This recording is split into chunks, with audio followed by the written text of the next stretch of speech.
퇴직 후에도 나는 쓸모있는 사람인가? 나는 이제 어디로 가야 하지? 정년 퇴직을 앞둔 많은 공무원들이 가장 먼저 마주하는 질문이다. 수십 년간 국가와 조직을 위해 일해온 삶은 어느 날 갑자기 멈춘다. 출근하지 않아도 되는 아침은 자유가 아니라 공허로 다가온다. 명함이 사라지는 순간 자신의 정체성까지 함께 사라지는 듯한 불안감이 밀려온다. 특히 공무원 조직은 안정성과 위계가 강한 구조이기에 퇴직 이후의 삶을 구체적으로 준비하지 못한 경우가 많다. 평생 직장이라는 믿음이 오히려 커리어 전환을 늦추는 요인이 된다. 그러나 시대는 이미 바뀌었다. 평균 수명은 길어졌고 60대는 더 이상 은퇴의 끝이 아니라 새로운 시작의 나이다. 문제는 능력이 아니라 인식이다. 많은 은퇴자들이 스스로를 이제는 늦었다라고 규정한다. 하지만 시장은 다르게 움직인다. 경험 네트워크 문제 해결 능력을 갖춘 60대 인재를 필요로 하는 영역은 점점 늘어나고 있다. 중요한 것은 나는 무엇을 할 수 있는가가 아니라 어떻게 다시 연결할 것인가다. 공무원이라는 이름 뒤에 숨겨진 경쟁력. 공무원 출신은 민간 시장에서 경쟁력이 없다는 오해가 있다. 그러나 실제로는 정반대다. 공공기관에서 축적한 경험은 매우 강력한 자산이다. 정책 기획 행정 처리 이해관계 조정 위기 대응 조직 운영. 이 모든 경험은 기업과 사회에서 필요로 하는 핵심 역량이다. 특히 최근 기업들은 에스 공공협력 규제 대응 등 공공영역과의 연결성이 중요해지면서 공무원 출신 인재를 적극적으로 찾고 있다. 예를 들어 지방자치단체에서 30년 근무한 하는 퇴 공무원은 지역 개발 경험을 바탕으로 도시재생 컨설팅 회사에 합류했다.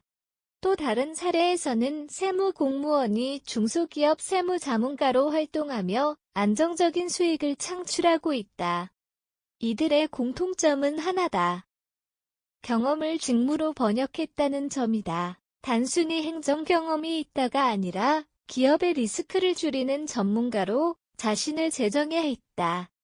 경험은 추상적일 때 가치가 없다. 시장이 이해할 수 있는 언어로 바꿔야 비로소 경쟁력이 된다. 재취업에 성공한 사람들의 공통점. 재취업에 성공한 60대 공무원들을 분석해보면 몇 가지 뚜렷한 패턴이 보인다.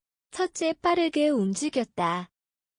퇴직 이후가 아니라 퇴직 전부터 준비를 시작했다. 자격증 취득, 네트워크 구축, 시장 조사 등을 미리 진행한 경우 성공 확률이 높았다. 둘째, 눈높이를 조정했다. 거의 직급과 권위를 내려놓고 새로운 환경에 적응하려는 태도가 중요했다. 처음부터 높은 자리보다 진입 가능한 역할을 선택한 경우가 많았다. 셋째, 학습을 멈추지 않았다. 디지털 역량, AI 활용, 온라인 커뮤니케이션 등 새로운 기술을 익힌 사람일수록 기회가 많았다. 넷째, 네트워크를 적극 활용했다. 공무원 시절의 인맥은 강력한 자산이다. 이를 단순한 관계가 아니라 기회로 연결한 사람들이 재취업에 성공했다. 결국 차이를 만드는 것은 능력이 아니라 전략이었다. 60대 커리어 전환 현실적인 실행 전략. 그렇다면 실제로 어떻게 시작해야 할까? 첫 번째는 경험 자산화다.